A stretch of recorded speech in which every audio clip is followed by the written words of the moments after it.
बस हो गया भजन, आदत बुरी सुधार ले, बस हो गया भजन। मन की तरंग मार ले, बस हो गया भजन। कुछ लोग भजन गाते हैं लेकिन भजन का अर्थ नहीं समझ पाते। भजन किस लिए गाया जा रहा है? बोले लोगों को सुनाने के लिए। बहुत अच्छा गाता, बहुत अच्छा गाता, बहुत अच्छा। किस लिए गा रहा है? हमारे जो अनुभवी संत पहले कह गए हैं, ये हमने लाइन नहीं लिखी है। मन की तरंग मार ले, बस हो गया भजन। आदत बुरी सुधार ले, बस हो गया भजन। कुछ लोग भजन गा रहे हैं, दिन रात 24 घंटे भजन गा रहे हैं, लेकिन एक भी भजन का भाव याद नहीं है। एक बार मेरे गुरुदेव से किसी ने जाकर के कहा था, गुरुदेव एक कवि है जो बहुत बड़ा कवि है, जिसका नाम चलता है दुनिया में। तो गुरुजी ने कहा वो कवि क्या करता है? बोले कविता लिखता है। किसके लिए लिखता है? बोले बस दुनिया के लिए लिखता है, लोगों को हंसाने के लिए लिखता है। तो गुरुजी ने कहा फिर पागल है, दुनिया को हंसाने के लिए कविता लिख रहा है। कभी उसकी कविता भगवान के लिए होती तो? भगवान ने जो सुंदर शरीर दिया है, ये क्या है? इसका महत्व हम जान रहे हैं। ये वो सेंट है, ये वो परफ्यूम है जो किसी को नहीं मिली। भगवान ने दया करके तुम्हारे अंदर इतनी खुशबू, इतना सुंदर बनाया है। तुम्हारी सुंदर आंख बनाई है, सुंदर कान बनाए हैं, सुंदर हाथ बनाए हैं और सुंदर मन भी दिया है। एक आदमी बगीचा लगा रहा था। उसकी जिंदगी के 50 साल बगीचा तैयार करने में चले गए। कभी ये गुलाब लगाया, कभी वो लगाया, कभी वो लगाया, कभी वो लगाया, और लगा लगा करके उसकी जिंदगी के 50-55 साल बीत गए। किस लिए बगीचा लगा रहा था? बोले अलग अलग फूल वो लगा रहा था कि इन सारे फूलों का रस निकाल करके मैं एक प्रकार की सेंट बनाऊंगा। अब उसको बगीचा तैयार करने में कभी लगाता था, खत्म हो जाता। किसी ने कहा दूसरी वेराइटी लाओ, ऐसा लाओ, वैसा लाओ, मोगरा लाए, ये करते करते जिंदगी के 50-60 साल बीत गए उसके। अब जाकर उसने बगीचा लगाया करके वो सेंट तैयार की थी। इतनी सुंदर सेंट थी, कई प्रकार की उसमें खुशबू थी। वो सेंट जब तैयार हुई तो ले जाकर पागल गटर में डालकर आ गया। जिंदगी के कितने वर्ष बीत गए थे? बोले 50 साल, 60 साल बगीचे को तैयार करने में निकल गए, और सेंट जब तैयार हुई तो उस सेंट को गंदगी में डालकर आ गया। अब बताओ वो माली कौन है? पूछो पूछो किससे, कौन है वो? ये जो सुंदर सेंट है, मैं किसी और माली की बात नहीं कर रही हूँ। वो सारी बातें हमारे ऊपर है। हम ही वो मूर्ख लोग हैं जो जिंदगी भगवान ने दी थी, दया करके उस जिंदगी को हमने कहाँ लगाना था और कहाँ लगाई, गंदगी में ले जाकर छोड़ दी। अरे तुम्हारे अंदर युवाओं का खून है, उस खून का उपयोग कहाँ होना चाहिए? तुम्हारी भावना कहाँ रहना चाहिए? और गंदगी की ओर दौड़ दौड़ कर जा रहे हैं। और इसीलिए दुनिया के अंदर आज ये जो कामुकता फैल रही है, व्यक्ति भजन गाता है लेकिन भजन का महत्व नहीं जान पाता है। जिस दिन तूने एक भजन गाया और उस भजन का महत्व समझ लिया होता तो जिंदगी में तुझे बार बार भजन भी गाने की जरूरत नहीं पड़ती। मन की तरंग मार ले बस हो गया भजन। भजन गाने से क्या मतलब? पर कुछ लोग कहते हैं हम भजन इसलिए गाते हैं, भगवान ने वाणी दी पैसा कमाने के लिए ही कर रहे हैं। बस जिंदगी में पैसा ही सब कुछ है और कुछ नहीं है। पैसा तो हर कोई कमा लेता है, वो तो किसी के घर भी हो सकता है, लक्ष्मी किसी के घर भी हो सकती है, लेकिन बुद्धि हर किसी को नहीं मिलती है, अच्छी जगह हर किसी को नहीं मिलती है। जब अच्छी जगह मिली है तो उस जगह का महत्व हमेशा समझना चाहिए। जिस जगह हम बैठे हैं उस जगह का महत्व समझकर व्यक्ति को रहना चाहिए। और सबसे बड़ी बात तो मैं ये कहती हूँ कि हम मनुष्य हैं, इसलिए मनुष्यता करो। मन की तरंग मार ले बस हो गया भजन, आदत बुरी सुधार ले बस हो गया भजन।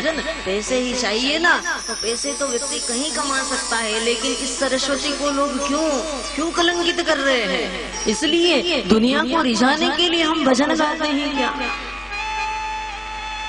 हमारा भजन केवल प्रभु को रिझाने के लिए होना चाहिए। जिस दिन तुम्हारे मन के भाव उस प्रभु के लिए उत्पन्न हो जाएंगे तो तुम्हारी जिंदगियां सवर जाएगी। मैं नहीं, मेरा नहीं, ये तन किसी का है दिया। जो भी अपने पास है वो धन किसी का है दिया। कला है, उस कला का दुरुपयोग नहीं करना चाहिए। कला दी है भगवान ने, आज बहुत अच्छा गला मुझे भगवान ने दिया है, कल को वो भगवान मेरा गला छीन भी सकता है किसी कारणवश। अच्छे अच्छे लोग, बड़े बड़े बोलने वाले लोग हैं, कभी कभी कारणवश गला खराब हो जाता है। 2-3 महात्मा हमारे उज्जैन में जो पहले बहुत अच्छे बोलते थे और अब गला खराब हो गया, उनका बोल ही नहीं पाते। ये तुम्हारे हाथ में नहीं है, ये हमारे हाथ में नहीं, ये उसकी देन है, इसलिए उसका महत्व हमेशा व्यक्ति को समझना चाहिए। पर व्यक्ति को जब भी कुछ कला मिलती है उसका वो सदैव दुनिया की और दुनिया को आकर्षित करने के लिए ही कर रहा है। हम जो करते हैं हमारे प्रभु को आकर्षित करने के लिए कर रहे हैं। दुनिया को आकर्षित करने का भाव नहीं रखना चाहिए। आया है तू कहाँ से, जाएगा तू कहाँ, बस इतना हृदय विचार ले बस हो गया भजन। किसी ने कहा है कि नजरों में तेरी दोष है ये दुनिया निहार ले, समता का अंजन आंज ले बस हो गया भजन। तुम्हारी आंखों में जब खोट होती है तो दुनिया तुम्हारे ऊपर उंगलियां उठाती है। भगवान ने सुंदरता इसलिए नहीं दी है कि दुनिया उंगली उठाए और ये कहे कि ये दुनिया को रिझाने के लिए कार्य कर रहा है।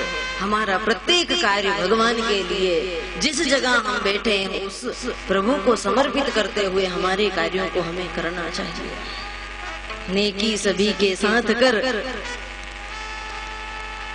सबके साथ में नेकी करना चाहिए, ईमानदारी रखना चाहिए। जिस जगह जिस पद को तुमने पाया है उसके साथ ईमानदारी से कार्य करना चाहिए। मतलब की वाणियों को या साधु संग में तुम सार को निकाल लो बस हो गया भजन। हम जो जो भजन गाते हैं उन भजन का सार ग्रहण करते हैं। भजन के सार के लिए ही हम भजन किया करते हैं। दुनिया को रिझाने के लिए भजन नहीं होता है। कहना है साफ साफ यह सदगुरु सरकार का निज रूप को निहार लो बस हो गया भजन। मन की तरंग मार लो बस हो गया भजन। और ये कथा क्यों होती है भाई? इसीलिए हो रही है कथा कि रोज रोज रोज रोज आदमी यही तो कह रहा है, जो 10 इंद्रियां भगवान ने दी है, मन बुद्धि चित्त अहंकार है, इनमें ये मन श्रेष्ठ है। मन से ही आदमी भगवान में लगाता है, इन मन से ही भगवान के चरणों में बैठता है और मन से ही दुनिया के पास जाता है। इस मन को भगवान में लगाना। मन की तरंग मार ले बस हो गया भजन। मैं नहीं, मेरा नहीं, ये तन किसी का है दिया। जो भी अपने पास है वो धन किसी का है दिया। पर मेरा है ये लेने वाला कह उठा अभिमान से। जिंदगी का राज जान लेना चाहिए व्यक्ति को कि मेरी जिंदगी का क्या राज है। इसमें भी राज छुपा हुआ है।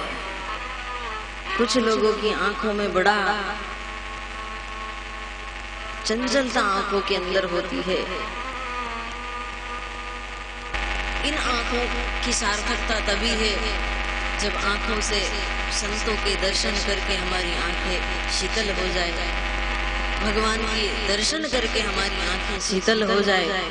इन हाथों की सार्थकता तभी है जब हाथ ठाकुर की सेवा करे, दीन दुखियों की सेवा करे। पैरों की सार्थकता तभी है जब हम चल करके मंदिर जाएं, चलकर सत्संग में जाएं, दीन दुखियों की सेवा में लगे, राम के काज में लगे, राष्ट्र के काम में लगे। संपूर्ण इस शरीर की सार्थकता तभी है जब ये परोपकार में लगे। तुलसीदास जी ने तो बड़ा सुंदर रामचरितमानस में लिखा है, मैं हजारों बार लोगों को कह चुकी हूँ,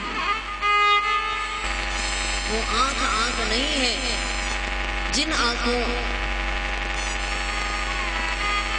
ने भगवान को देखकर, संतों को देख करके शीतलता ग्रहण नहीं की, ये आनंद नहीं आया उनको। वो आंख तो है पर आंख उस मोर पंख की आंख की भांति है। मोर पंख में भी आंख होती है पर वो दुनिया को देख नहीं सकती। कोई मतलब नहीं, आंख तो है जो दुनिया को देख रही है। वो हाथ भी सबके हाथ के समान है जो सेवा में नहीं लगते हैं। वो शरीर भी मुर्दे के समान होता है जो कभी भी परोपकार नहीं करता है। और ये मस्तक, तुलसीदास जी ने कहा कि मस्तक जो भगवान के चरणों में गिरता, जो संतों के चरणों में नहीं गिरता है, वो मस्तक तो है पर मस्तक कड़वी कुंभी के समान है जिसका कोई मतलब नहीं है।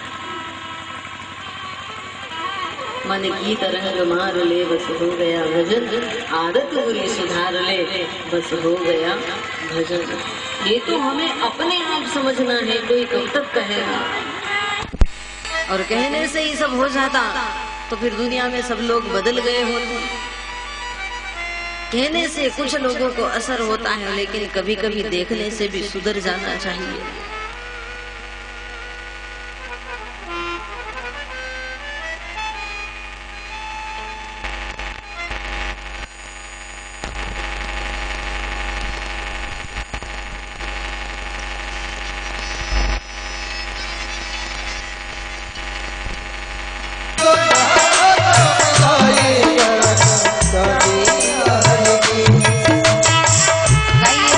ताली बजाइए।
कितने बड़े अरमान है तेरे, माटी का तू सोने के सब सामान है तेरे। आदमी मिट्टी का है पर सामान सब सोने के हैं। छोटा सा तू कितने बड़े अरमान है तेरे, और माटी का तू सोने के सब सामान है तेरे। और माटी की काया माटी में जिस दिन समाएगी, ना सोना काम आएगा ना चांदी आएगी।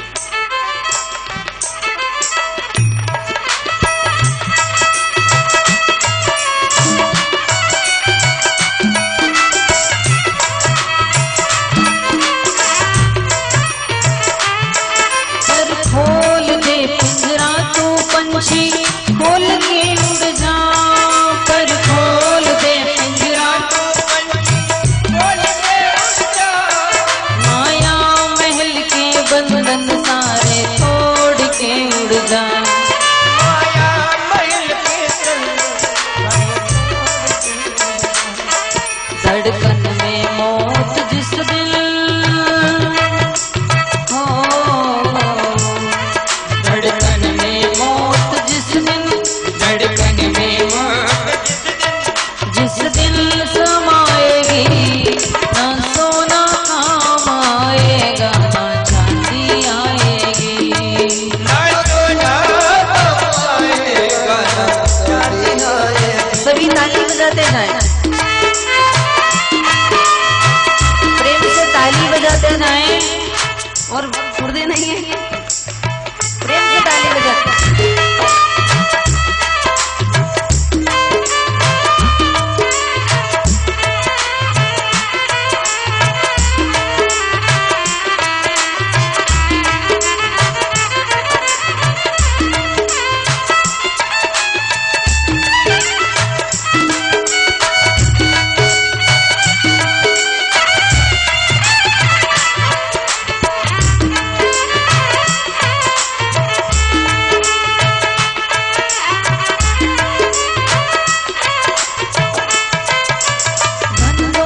से एक दिन तेरे खाली है ये हाथ, धन दौलत से एक दिन खाली है ये हाथ, और अंत समय भगवान का भजन चलेगा साथ, अंत समय भगवान का भजन चलेगा साथ।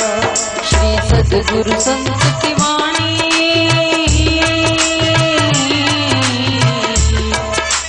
सद्गुरु संत की वाणी, श्री सद्गुरु संत की वाणी, उस दिन याद आएगी, उस दिन याद आएगी, ना सोना काम आएगा ना चांदी आएगी, ना सोना आएगा ना चांदी आएगी।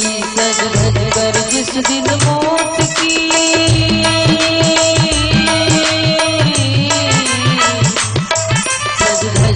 जिस दिन मौत की, जिस दिन मौत की शहजादी आएगी, ना सोना काम आएगा ना चांदी आएगी,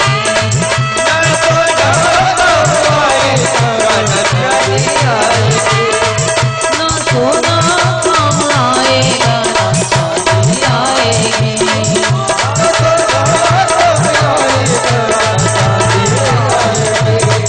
ना सोना काम आएगा ना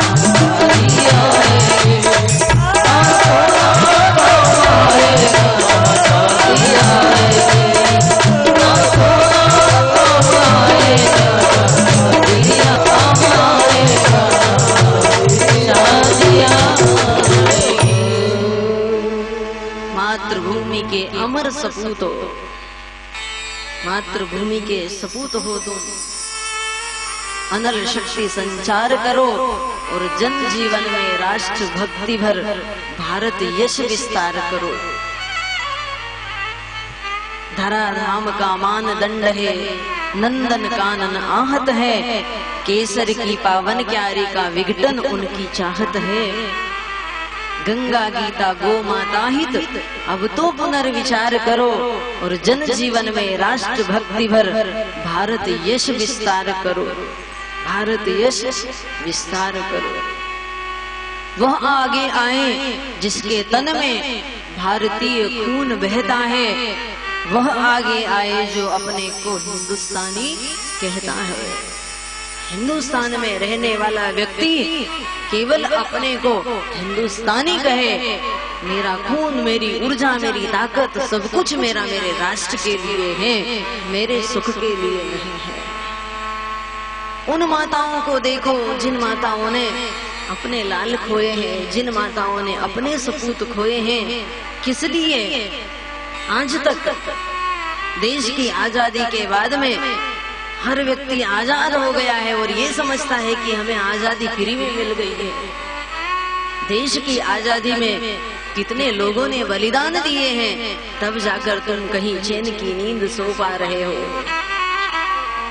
इसलिए सदैव उस राष्ट्र की गरिमा को समझ करके, जिस राष्ट्र को हमने पाया है, उसको बचाने के लिए सदैव सतत तत्पर रहना चाहिए। आज व्यक्ति कामुक होकर के केवल नारी विवश नर सकल गोसाई और नाचई नट मरकट